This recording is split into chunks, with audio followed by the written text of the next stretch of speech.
Tatlong congressman sa Maynila, ayaw nilang patulan na. Ayaw nilang ibaba ang kailang level kumpara kay Sara Duterte. Yan po ay sila Congressman Rolando Valeriano, Joel Chua at Benny Abante. Si Valeriano ay 2nd District, si Chua 3rd District at si Abante ay 6th District ng Manila. Ito ay matapos nga po itong mga kakaibang statement at batikos na personal ni Sara Duterte. Pakinggan po ninyo itong report na ito. At bahala na kayo kung ano inyong tingin, ano inyong masasabi sa ganitong klaseng pananalita ng BC. Ang ilang kongresista sa mga patutsada ni Vice President Sara Duterte sa kampanya sa Maynila noong nakaraang linggo. Ang pinunterya ng BC, pawang mga re-electionist na nag-imbestiga sa kanyang confidential funds. Ibibigay ko itong apple na ito kay Apple nito. Ma'am, saksak mo ito sa bibig ni Apple Chua hanggang sa kanyang lalamunan hanggang siya ay mamatay. Ano mo? Sisigawan pa yung tao, natutuwa pa sa sinabi. Joel Chua. Grabe.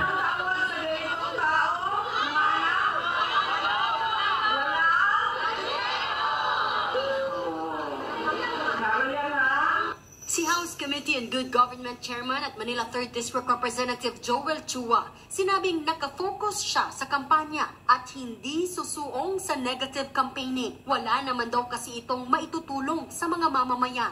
Si Manila 2nd District Representative Rolando Valeriano na nag-privilege speech at umudyok sa kamera para imbestigahan ang confidential funds ng BC. Sinabing kahit pa araw-arawin ni VP Sara at Isko Moreno ang panlalait sa leeg at tiyan niya, hindi raw nito mabubura ang tapat at totoong serbisyong naihatid niya sa ikalawang distrito ng Maynila. Hindi raw siya nakikipagbastusan sa mga bastos. Wala pang pahayag si Manila 6th District Representative Benny Abante. Hirit naman ni ACT Teachers Party List Representative Franz Castro sa BC. Stop being childish, no? Ito ba ay part ng kanyang revenge or paghihiganti ng pag-question, no, ng mga kongresista tungkol doon sa confidential funds. Totoo naman talaga, no, na ginastos niya in 11 days yung 125 million na confidential funds. Giit pa ni Castro, harapin na lang ni VP Sara ang mga aligasyon at ipaliwanag kung saan napunta ang pondo ng taong bayan. Yun ang pinakamaganda. Harapin na lang. Total, makakaroon naman ng maraming oras sa impeachment court, impeachment trial na magsisimula ng June 2, di ba? Ayon sa mga naunang sinabi ng Senate President. Diba? Alam ba natin? So, ayan po. Dapat lang ganun. Huwag ng patulan. Kaya nga lang, dahil balita naman ito, ang atin naman dito, dahil di naman tayo politiko, wala naman tayong kinakampihan politiko dyan. So, ang atin dito ay binabalita lang natin. Bahala na kayong mga taga City of Manila.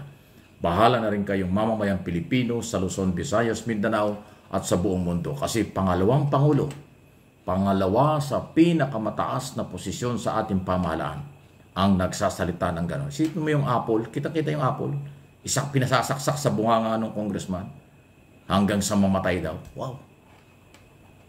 Diba? Criminal-minded ang mga dating. Mga pag-iisip, kakaiba. Yan ang pangalawang Pangulo. Pagkatapos umalis at nag-iikot kung saan-saan. Okay? At, naku, ano ba ito?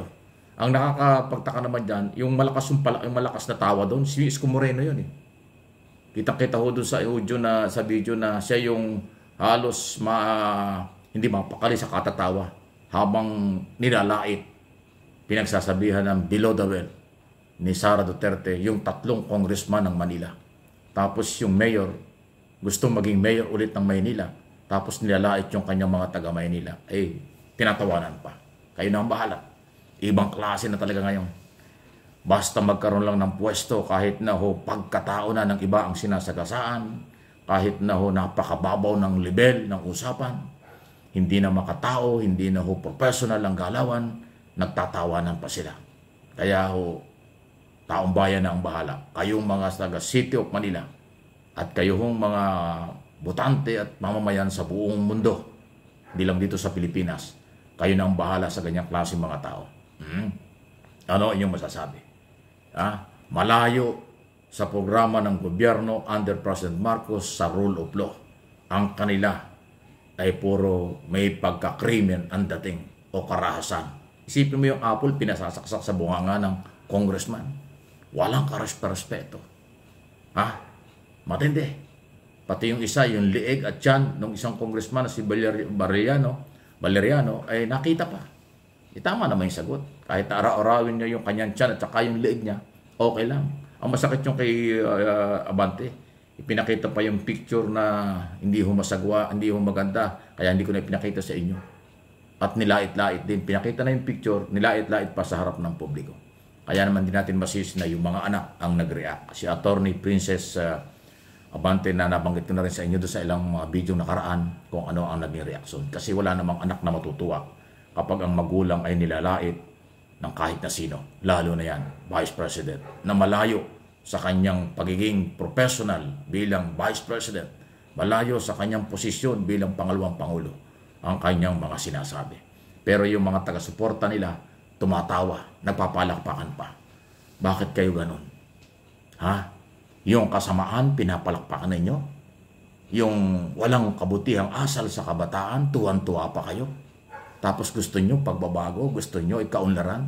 Paano uunlad kung yung kasamaan ay kinakatuwaan? Kung yung panlalait ay inyong pinapalakpakan? Ang pag-asenso o pagbabago at pagtama, ang tama at halimbawa sa ating kabataan ay ang tamang asal, tamang pananalita, tamang pagharap sa publiko, public speech, yung pag-i-speech natin sa publiko, mahalaga yun. Kasi nakatayado ng iyong pagkatao, sino ka? Matalino ka ba? Anong klaseng tao ka? Diyan po nakikita sa pananalita, sa gawa. Pero dahil kanilang lahi na yata yung ganon, mapanlait, mapagmura, at kung ano-ano pa. Hindi ko na alam kung ano pa, paano pa natin i-describe, pero tinatawanan pa ninyo. Kaya nga sabi ng mga makadiyos ng ating mga followers, si Lord na ang bahala sa kanila. Tama naman po yun. Pero siyempre, may mga tao rin hindi makakatiis sa mga ganyang klaseng galawan. Okay? Kaya pagdating ng eleksyon, ngayong Mayo 12, alam na ninyo kung sino ang dapat na iboto nyo. At pagdating ng eleksyon sa 2028 at iba pang mga eleksyon, ilagay natin professional na mga tao. Professional na magsalita. Professional na marap sa publiko. Huwag yung mga below the belt, walang aral, hindi ka pupulutan ng kabutihan.